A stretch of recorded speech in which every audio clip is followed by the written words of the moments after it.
Let's propagate roses.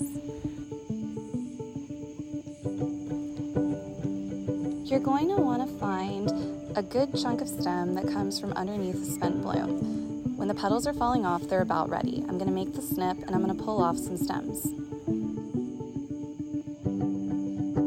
While I was taking cuttings from the spent flowers at the top, I noticed a cane had broken off at the bottom near the heart of the rose. I'm going to go ahead and use these to make more cuttings. What I'm looking for here is to have at least 3 nodes at the bottom that can serve as places for roots to develop. So I'm going to make the snip 1, 2, 3 times, and then I'll find my way to the top of the plant. I'll remove the top growing shoot, trim up the excess foliage, and leave just a few leaves coming out of the top node.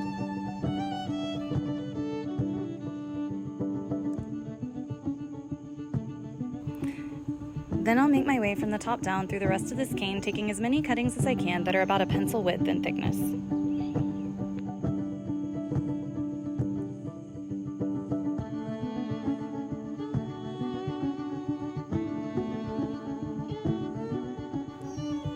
To propagate your roses, you're going to need some rooting powder or hormone. It's important to put this in a separate dish so that you aren't getting any bacteria into your rooting powder for the next time you want to use it.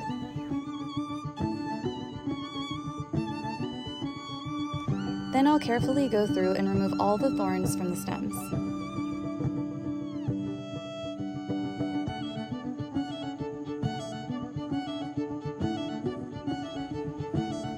I'm using sand as my preferred medium here. I'm placing it in this clear bucket liner so that I can come back and check on my roses and see if roots are developing.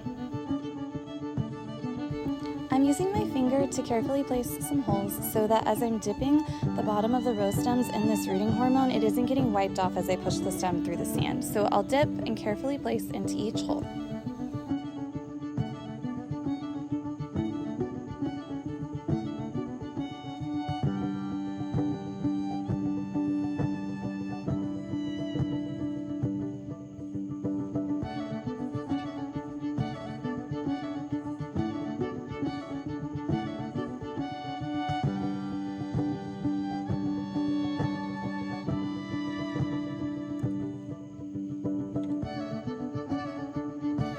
Then I'll go back and I'll carefully pack the sand around the stem.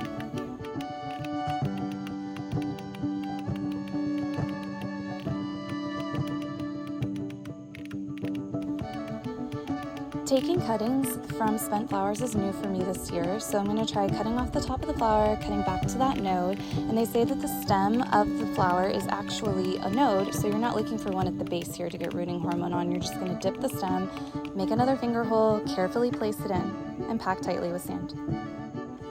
I'm going to move my rose cuttings into a place with indirect sunlight, keep moist, and I'll check back in a few weeks to see how roots are developing.